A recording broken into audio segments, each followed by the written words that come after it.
정부도 한반도 평화 프로세스의 일환인지 정부는 답해야 한다고 꼬집었습니다. 앞서 여야는 문 대통령 광복절 경축사를 둘러싸고도 엇갈린 반응을 내놨습니다.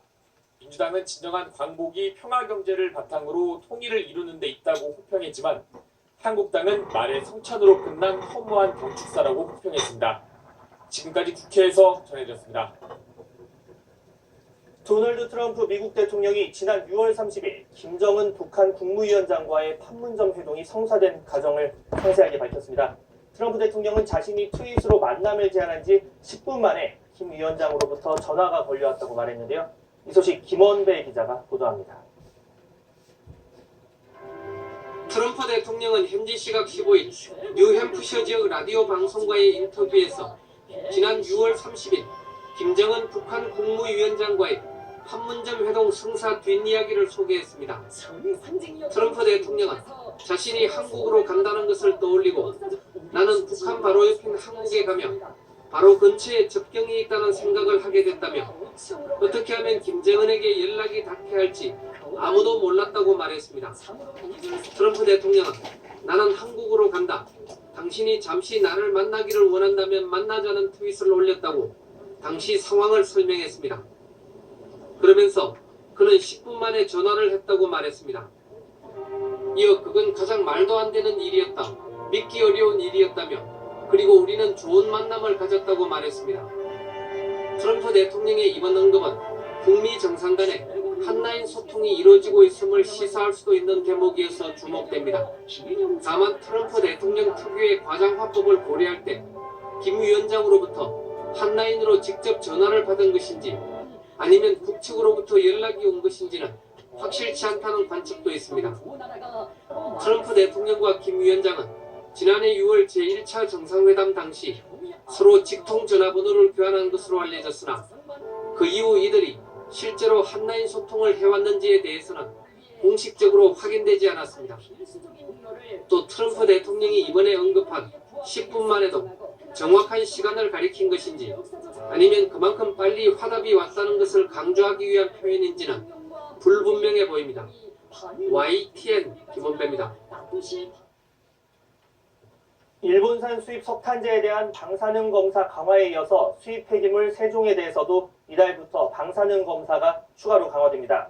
환경부는 폐배터리, 폐타이어, 폐플라스틱 등 3개 품목의 경우 수입 시 제출하는 공인기관의 방사능 검사 성적서와 중금속 성분 분석서의 진위 여부를 통관 때 분기별로만 점검을 했지만 이제부터는 월 1회로 강화한다고 밝혔습니다. 수입 폐기물 등에 대한 방사능 검사는 국제원자력기구 IAEA의 원자력 사고 등급 7등급에 해당하는 국가를 대상으로 하는데 현재 해당 국가는 일본과 러시아 두 나라입니다. 심각한 한일 갈등 속에서 아베 일본 총리가 야스쿠니 신사에 직접 참배할 수도 있다 이런 가능성이 제기가 됐지만 결국 가지는 않고 대신 공물만 보냈습니다. 총리 관저 앞에서는 일본 시민들이 모여서 반아베를 외쳤습니다. 도쿄에서 황보연 특파원이 보도합니다. 1945년 8월 15일 태평양 전쟁에서 패한 것을 기념한 일본의 종전기념일. 태평양 전쟁 A급 전범 14명을 포함해 246만여 명이 합사된 도쿄 야스쿠니 신사 여기저기에서 군복을 차려입은 우익들이 눈에 띕니다. 침략 전쟁을 미화하는 뻔뻔한 내용의 플래카드와 군국주의의 상징인 우길기도 어지럽게 펄럭입니다. 이들은 과거사에 대한 사죄를 담은 고노다마와 무라야마다마를 부정하며 아베 총리의 야스쿠니 참배를 요구했습니다.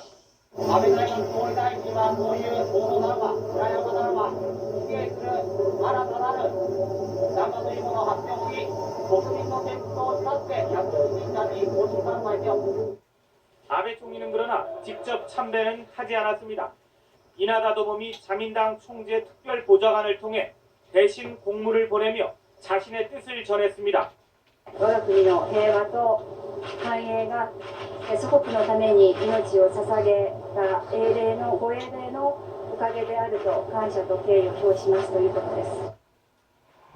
아베 총리는 2013년 12월 집권 1주년을 맞아 야스쿠니 신사를 참배했다. 한국과 중국 등 주변국들의 거센 비판을 받은 뒤부터 때마다 공문을 보냈습니다.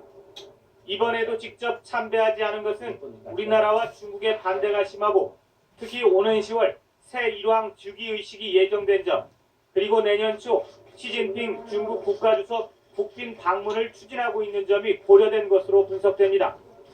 여야를 막론하고 극우 의원들로 구성된 야스쿠니 참배 국회의원 모임 소속 의원 50여 명은 이번에도 집단으로 참배했습니다.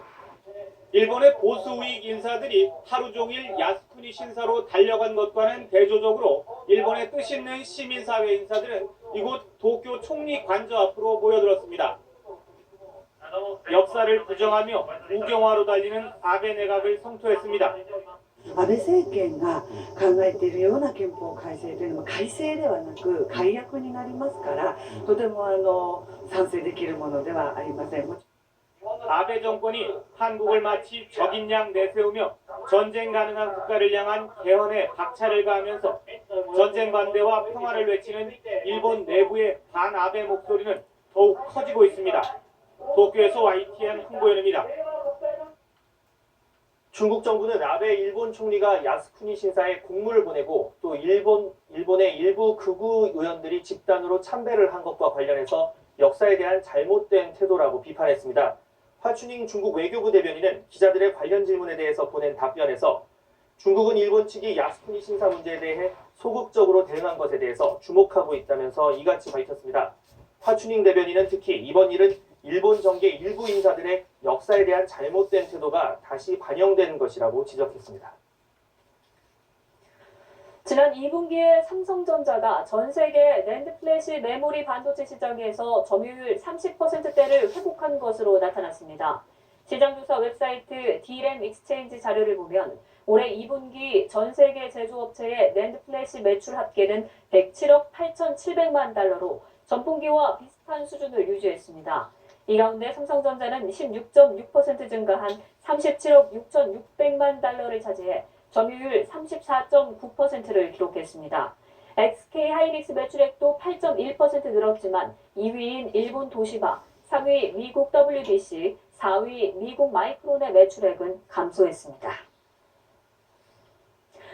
태풍 크로사의 간접 영향으로 전국에 비가 내린 뒤 공기가 한결 선선해진 느낌입니다. 실제로 밤사이 열대야가 사라졌고 주말에는 심한 찜통더위도 한풀 꺾일 전망인데요. 취재기자 연결해서 자세한 더위와 주말 날씨 전망 알아보겠습니다. 정혜용 기자.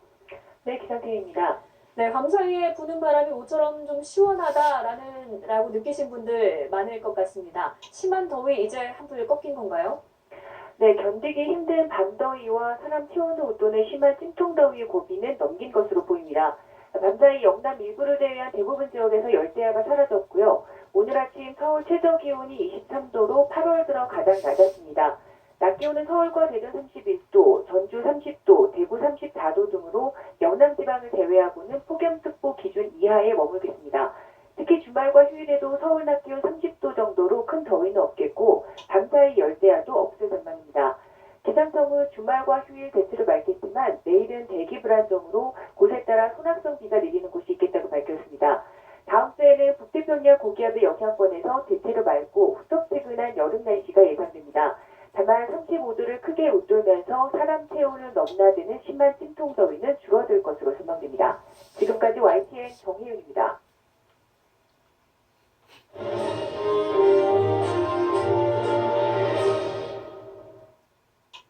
자, 문재인 대통령 어제 광복절 경축사에서 아무도 흔들 수 없는 나라, 평화경제를 강조하면서 극일 의지를 드러냈습니다. 네, 그런데 하루도 안 돼서 북한이 두 발의 발사체와 함께 강한 비난의 메시지를 내놨는데요. 자세한 이야기 이종훈 정치평론가, 최영일 시사평론가와 함께 나눠보도록 하겠습니다. 두 분 안녕하십니까? 안녕하세요. 안녕하세요.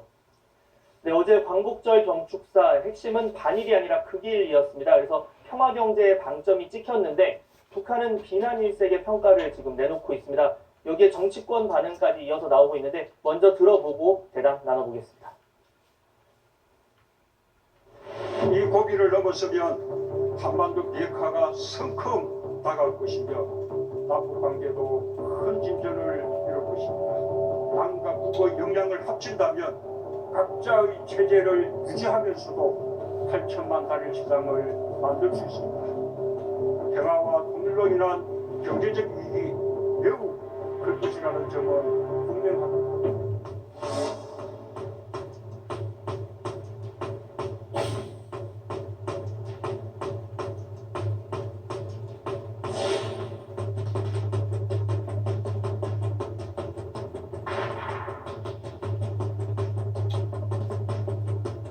그렇게 뭐 심각하게 보진 않는데요. 그만큼 지금 현재 문재인 정부가 한미동맹이나 또는 국제관계들을 훨씬 중요시하게 보고 있기 때문에 북한으로서 불만인 거죠. 군사훈련이 지속되는 8월 말까지는 아마 이어질 거로 생각을 합니다. 북한이 막말해서 너무 응급바이처를 받아주고 너는 그렇게 하는 거다 봐주니까 이런 막말이 왜 경유선 한지 몇 시간도 안 되고 이런 막말이 나오나 정부가 북한을 제대로 이제는 인식해야 된다. 이 처음 있는 일이 아니거든요. 자, 최평론가님, 지금 보면 우리 문재인 대통령이 평화경제 얘기를 하면서 네. 8천만 단일시장 이런 이야기를 해서 쉽게 말해서 러브콜을 이제 북한에 보냈는데 네. 북한 입장에서는 대화할 우리는 이유가 없다. 뭐 크게 웃을 일 이런 식으로 좀 아주 원색적인 비난을 쏟아냈습니다. 그리고 거기에 오늘 또 보도된 바에 의하면 미사일까지 이제 발사체를 발사를 했는데 이에 대한 의도 어떤 부분이라고 생각하세요? 북한의 오늘 새벽 미사일 발사는요, 또 2발이죠. 그리고 이제 올해 들어서 8번째고요. 7월 25일 이후에 6번째입니다. 굉장히 잦게 쏘고 있는 거죠. 문재인 대통령 취임 초에도 거의 일주일에 한 번씩 주말마다 발사했던 기억을 되돌이켜보면 지난해 4.27 남북회담 이전으로 지금 돌아가 버린 그런 상황처럼 느껴지기도 하는데요. 근데 저는 이제 앵커님의 지금 질문에 약간 좀 이제 다른 생각인 것이 어제 광복절 경축사는 북한에 대한 러브콜이 아니다. 아주 너무나 당위적인 이야기를 담은 겁니다. 예를 들면 해방 100주년이 되는 해에는 우리가 이제 통일국가가 돼 있어야 되는 것 아니냐. 그리고 이제 어제 제시한 메시지의 핵심은 대일 메시지죠. 그런데 대일 메시지인데 국내외 대부분의 언론 매체들의 분석은 일본에 대해서 역사적인 이 사실을 적시하지 않고 다소 톤다운을 하면서 일본이 대화와 협력으로 지금이라도 나온다면 우리는 손을 잡고 아시아를 함께 이끌 것이다 이런 얘기를 했어요. 그러니까 일본에 대해서 상당히 오픈마인드를 한 거죠. 문 대통령 입장에서 최근에 강경지류에서 성회를 했다 이렇게 볼 수 있습니다. 그런데 문제는 광복절이지 않습니까? 일본에게 그냥 유화적인 제스처만 낼 수 있는 게 아니라 역사적으로 일본을 포함해서 우리나라는 뭐 주로 4개국을 중심으로 열강에 휘둘려온 역사가 뭐 지난 세기 역사 아니겠습니까? 그래서 앞으로는 김기림 시인의 시에서 뽑아낸 것이 아무도 흔들지 못하는 나라.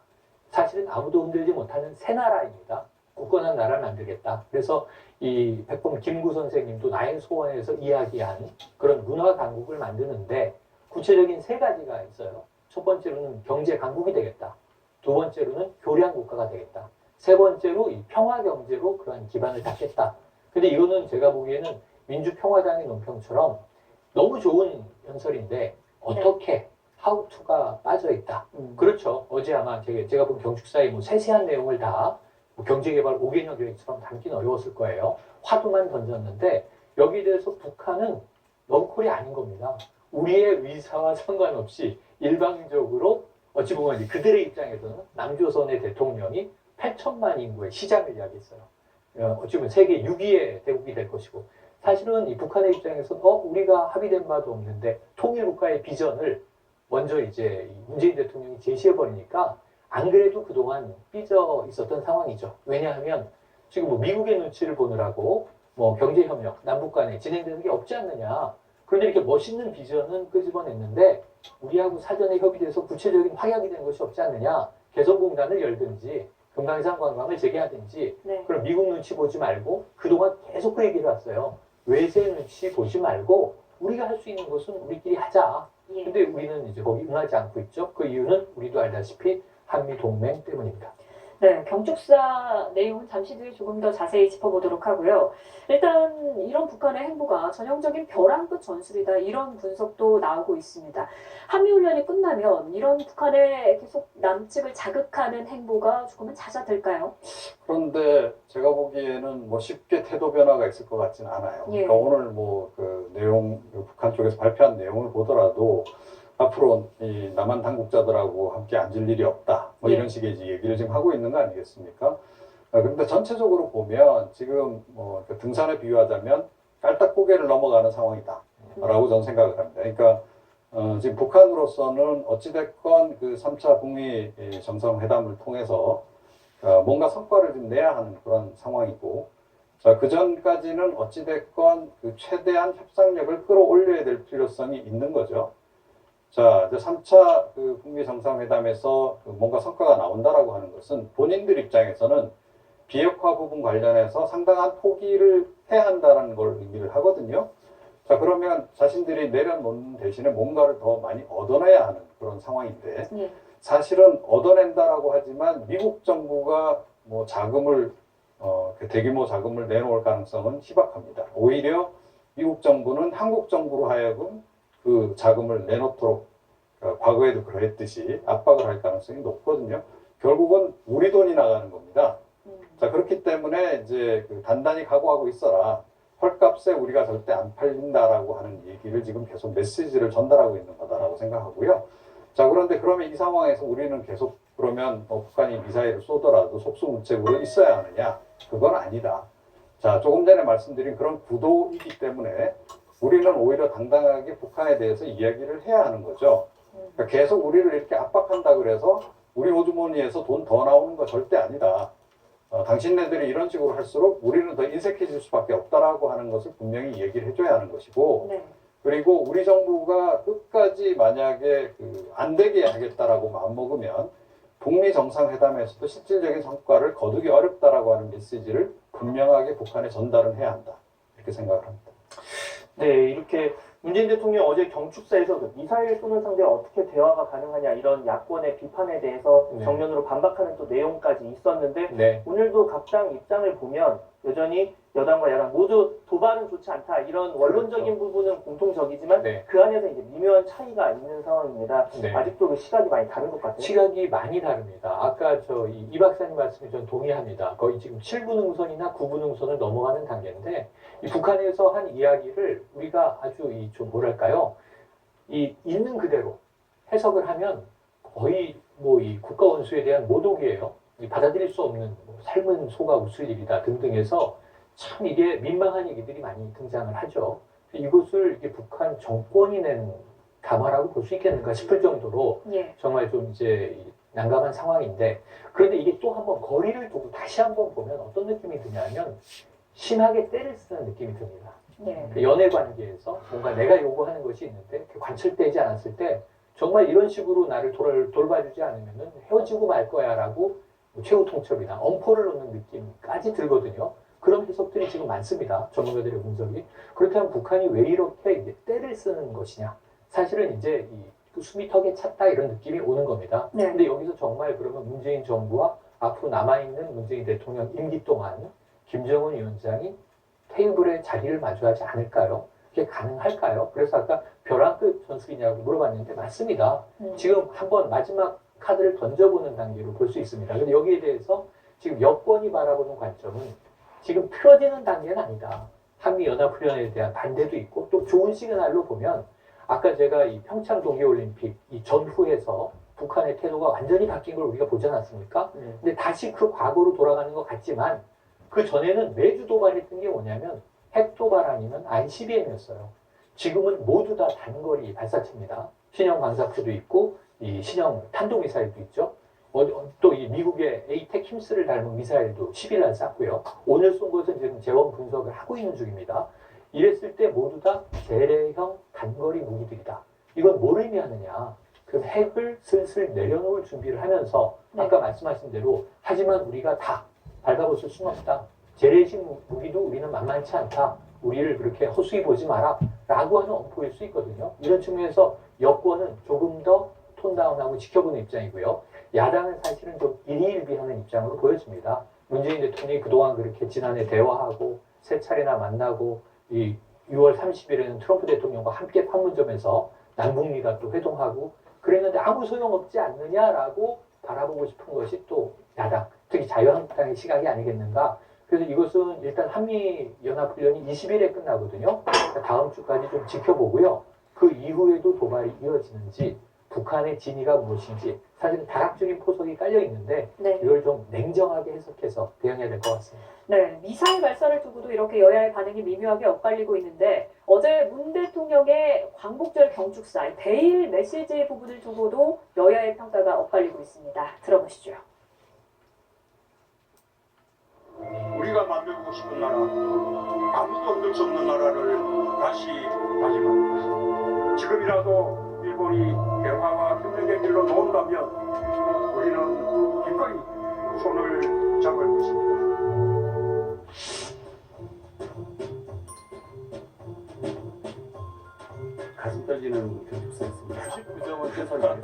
역사적이고 단기적인 어떤 그런 긍정 네거티브 메시지가 아니라 말 그대로 우리 대한민국의 또 한반도의 그런 훨씬 크고 강한 그런 메시지를 줬다. 저는 조금 부족하다고 생각해요. 그래서 50점 이하 구체적인 행동 계획은 없이 현란한 어떤 말의 성상으로 끝나지 않았나. 한일 양국 간의 어떤 정상이 이란 문제를 풀자라고 하는 좀 대범하고 당당한 그런 어떤 그런 제안도 저는 기대를 했습니다. 80점 정도 야당으로서는 높게 주는 점수라고 생각합니다. 일본과 유기적 해결을 위한 첫발을 내디뎠다라는 점에서 높은 점수를 주고 싶고요. 예.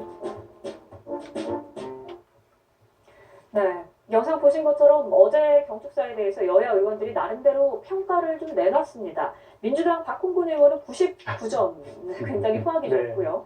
한국당 윤영석 의원은 50점 이하, 그리고 바른미래당 김관영 의원은 80점을 줬는데 일단 두 분은 어떻게 평가하시는지 한번 들어보고 싶습니다. 예. 저는 뭐 두 가지로 나눠서 좀 평가를 좀 하고 싶어요. 그러니까 비전 제시라고 하는 차원에서 이제 평가할 부분과 네. 구체적인 대안이라고 하는 부분에서 평가할 부분이 좀 따로 있다라고 좀 봅니다. 그런데 어제 그 경축사 내용을 보게 되면 비전 제시 차원에서는 뭐 어느 정도 점수를 좀 후하게 줄 수 있다라고 생각을 해요. 그런데 지금 뭐 야당들도 좀 불만이 제가 보기엔 바로 그 대목이 아닐까 싶은데 구체적인 대안하고는 좀 약간 거리가 먼 듯한 그런 느낌을 이제 받을 수밖에 없는 그런 그 연설이었다라고 저는 생각을 합니다. 그런데 뭐 이번에 이제 광복절이 갖는 어떤 역사적인 의미, 그 상해 임시정부 만들어지고 100주년을 만든 해라고 하는 점, 그런 점을 고려하면 역시 좀 비전 제시적으로 갈 수밖에 없었을 것이다. 예. 라고 이제 생각을 하고요. 근데 지금 현재 이렇게 벌어지고 있는 여야 간의 이렇게 논쟁을 보면서 저는 자꾸 그 박근혜 그 정부 시절에 그 통일대박론 나오고 나서 또 한동안 굉장히 여야가 또 논쟁을 벌였었는데 사실 뭐 그 허무한 논쟁 아니겠어요? 예, 결국 뭐 국가적으로 뭐 그렇다고 해서 뭔가 다 뚜렷하게 해법이 만들어지지도 않는, 하지만 정치 공세로 끝나고 마는 그런 정도로 우리가 그냥 이해하고 그냥 넘어가는 게 국민들로서는 속편하지 않을까 이런 생각입니다. 네, 지금 보면 이번 그 광복절 경축사 보면 반일에서 톤을 다운해서 그 길, 네, 이게 네. 이제 그 일본에게 던지는 메시지였을 텐데 맞습니다. 가장 강조한 부분을 보면 휘둘리지 않는 나라 네. 7번 이야기를 했고요. 네네. 이례적으로 광복절 경축사인데 경제 부분을 맞습니다. 아주 많이 이야기를 했어요. 경제와 평화, 그중에서 경제를 12번 더 이야기했는데 아주 이례적인 경제 연설이다 이런 평가까지 나오는데 좀 어떤 의도로 봐야 됩니까? 이유가 있죠. 왜냐하면 올해 들어서 이 문재인 정부의 가장 큰 난제가 경제 아니겠습니까? 그런데다가 이제 일본이 우리는 알 수 없는 영문모를 이유로 7월 초부터 이 세 가지 품목에 대한 수출 규제를 시작으로 백색 국가 제외, 백색 국가 제외는 이달 28일부터 시행이 되는 겁니다. 그러니까 아직까지 정부는 안심할 수 없다. 이 불확실성은 지속되고 있다. 이렇게 이제 좀 조심스럽게 보는 입장이거든요. 그러니까 경제를 하반기에 반드시 살려내야 되는 과제가 문재인 대통령이 어깨를 짓누르고 있어요. 그래서 이 광복절 경축사 최초의 경제 연설이 돼버렸는데 한번 그 전날, 광복절 경축사 전날 무슨 일이 있었는지 생각을 해보시면 이 황교안 대표가 대국민 담화를 내지 않습니까? 이때 문재인 대통령이 질문을 던지죠. 이념이냐 경제냐 선택하십시오 이렇게 했는데 뭘 선택했어요? 문재인 대통령. 경제를 선택했잖아요. 그래서 역으로 이념에 너무 편향되어 있는 정치 집단에 대한 비판도 간략히 하고 넘어갑니다. 그 문재인 대통령은 지금 정부 과제는 경제라는 거예요. 아까 세 가지 이제 구체적인 전략 목표를 제시했는데 그 중에 2개가 경제예요. 마지막은 이제 남북 간의 관계를 풀어냄으로써 이루어야 할 평화 경제 기반이고 처음에 경제 강국이 돼야 되겠다라고 이야기를 했고 그 길이라는 것도 뭐냐면 일본과 함께 어쩌면 우리가 일본보다 더 부강한 나라가 돼서 아시아를 함께 이끌자. 한일 관계는 미래로 나아가자. 그래서 지금 일본의 외신들은 다 호평일색이에요. NHK, 아사히, 교토통신. 그리고 심지어는 극우 성향의 산케이도 뭐라고 얘기를 했냐면 문재인 대통령이 한일 간의 관계 개선을 모색하는 것으로 확인됐다. 이렇게 분석을 했어요. 그러니까 일본의 매체들은 대부분 문재인 대통령이 역사 문제 톤다운하고 이제 뭔가 개방의 문을 열었다. 그럼 이제 일본이 화답할 때다라는 숙제가 났는데 어제 아베 총리 입장은 좀 전혀 달랐다고 좀 보고요. 그러니까 이렇게 이제 이 흐름이 만들어져 가는데 지금 자유한국당이 우려하고 요구하고 미리 다 꺼집어냈던 얘기들에 대해서 대통령은 명확한 답을 냈습니다. 경제를 성장시키는 길, 일본을 일침을 가할 때도 먼저 성장한 나라가 뒤따라가는 나라들의 사다리를 걷어차서는 안 된다. 동반 성장이 중요한 이제 수출 교역의 모토다라는 것도 다시 강조를 합니다. 그럼 이런 정도의 경제 경축사를 내놨다면 아까 야당이 50점을 줬는데요. 50점도 어쩌면 많이 준 걸 수도 있어요. 네. 더 낮은 점일 수도 있으니까요. 하지만 이제 50점은 우리가 대학에서 강의를 하고 성적평가를 보면 이제 꽈락이라고 부르죠. 60점 이하를. 그러니까 꽈락을 준 겁니다. 저는 최고점, 여당의 99점은 이제 편향된 점수고 또 이 자유한국당의 50점은 너무 좀 박한 점수고 그럼 우리가 최고점, 최저점을 빼고 생각하면 80점이 아까 평균이잖아요. 바른미래당도 이제 보수 야당인데 저는 거기 조금 더 해서 이제 대체로 전문가들은 B학점 정도를 주던데 한 90점 정도는 가능한데 문제는 이제 실천이 과제다. 그리고 또 한 가지 눈에 띄는 건 오늘 아침 그 조평통 북한의 담화와 자유한국당의 비판이 꼭 맞닿아 있습니다. 말이 앞선다라고 비판을 하는 거죠. 경축사는 말로 하는 것이고 실천은 이제 정부가 부처별로 하나하나 이제 실천해내야 될 것이므로 저는 계속 좀 지켜볼 필요가 있겠다 이런 생각을 해봅니다. 네, 구체적 대응 그리고 실천을 또 이렇게 강조를 해주셨습니다. 그런가 하면 어제 광복절 행사에 참석한 한국당 황교안 대표의 태도에 대한 논란도 이어지고 있습니다. 이에 대한 양쪽의 입장까지 들어보시겠습니다. 우리 정부는 일본의 경제 보복에 잘 대처하고 있습니다. 국민 여러분, 의연하게 잘 대처하고 있는 문재인 대통령께 격려의 칭찬 박수를 부탁드립니다.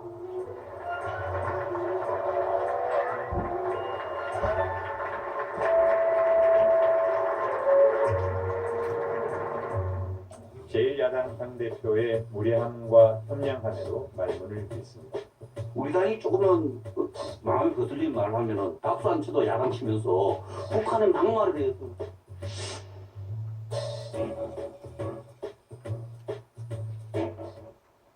네, 실제로 황교안 대표가 계속 뭔가 메모를 하는 모습을 보이면서 박수를 안 치는 모습이 화면에 잡혔는데 일단 여당은 이런 모습이 무례하다라는 거예요. 네, 근데 조금 전에 본 장면에서 이제 김원웅 회장께서 박수를 유도한 부분은 예. 사실은 조금 너무 나간 감이 없잖아 있죠. 그러니까 문재인 대통령이 설령 개인적으로 굉장히 대처를 잘하고 있다라고 생각하더라도 저 자리에서 저렇게 박수를 유도해서는 좀 곤란했다라고 저는 생각을 합니다.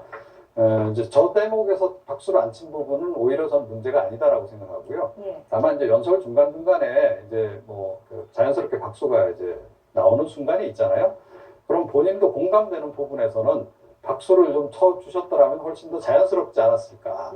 그러니까 역시 좀 부자연스러움이 좀 많이 묻어나는 그런 그 행보를 보인 건데 그거는 조금 전에도 얘기가 나왔습니다만 그 전날 본인이 대국민 담화를 내놓은 것과 그 맥락이 좀 다 있다라고 생각을 해요. 그러니까 바로 전날 문재인 대통령과 문재인 정부에 대해서 이 실정을 그냥 전반적으로 지적을 잔뜩 했단 말이에요. 자, 그런 상태에서 그 자리에 와서 문재인 대통령 같이 잘하는 것처럼 박수를 치기는 좀 어렵지 않았을까. 그래서 상당히 좀 의도적으로 좀 표정 관리를 하려고 애를 많이 쓰긴 했는데 그거 역시 굉장히 좀 자연스럽지 못했던 것은 어쩔 수 없었던 거 아닌가 이렇게 생각을 합니다. 네, 지금 보면 그 나경원 원내대표 같은 경우는 이번 광복절 행사에 아예 불참을 했는데 네. 중국을 방문했기 때문에 네. 사실 이번 보면 여당의 지적도 그리고 야당의 반박도 뭐 일리가 둘 다 없는 것 같진 않아요. 그러니까 박수를 그 한나라 국가 원수가 연설하는데 자연스럽게 칠 수 있는 것 아니냐 이런 말도 일리가 있는 것 같고 또 그렇지만 이렇게 뭐 박수를 뭐 억지로 강제로 유도를 할 때 박수를 꼭 쳐야 하느냐 뭐 아까 얘기하신 것처럼 그런 부분에서는 어떻게 봐야 할까요? 이번에? 우리나라 국민의식 수준에서는요, 뭐 일개 평론가가 언론에서 잘했다 잘못했다 논평할 거리가 안 된다고 봅니다. 국민들이 다 판단하는 거죠. 언론 매체가 다 실렸고 국민들은 다 그 기사를 읽었고 이러면 난 황교안 대표 입장에 찬성일세.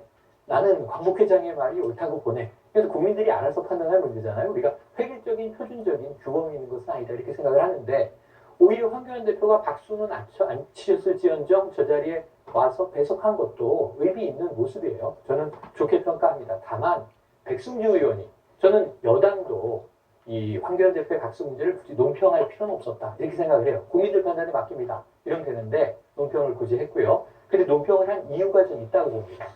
이 국가 기념일이죠. 경축일인데 그 전엔 어떤 일이 있었냐면 5.18 때 영부인이 황 대표와 악수하지 않았다고 그때 누가 뭐라 했습니까? 자유한국당이 뭐라 했잖아요. 네. 악수 패싱하느냐 무시하는 거냐 그 악수가 뭐라고 그죠? 거기서 네. 의례적으로 중요하긴 하겠지만 그걸 가지고 꼬집어서 이제 꼬투리를 잡았어요. 그런데 이번에는 이 대통령의 경축사에서 박수를 별로 치지 않았다. 그러니까 이게 주고받는 거예요. 제가 보기엔 중요한 문제가 아니고 오히려 나경원 원내대표가 불참한 것, 해외 출장이 있었다.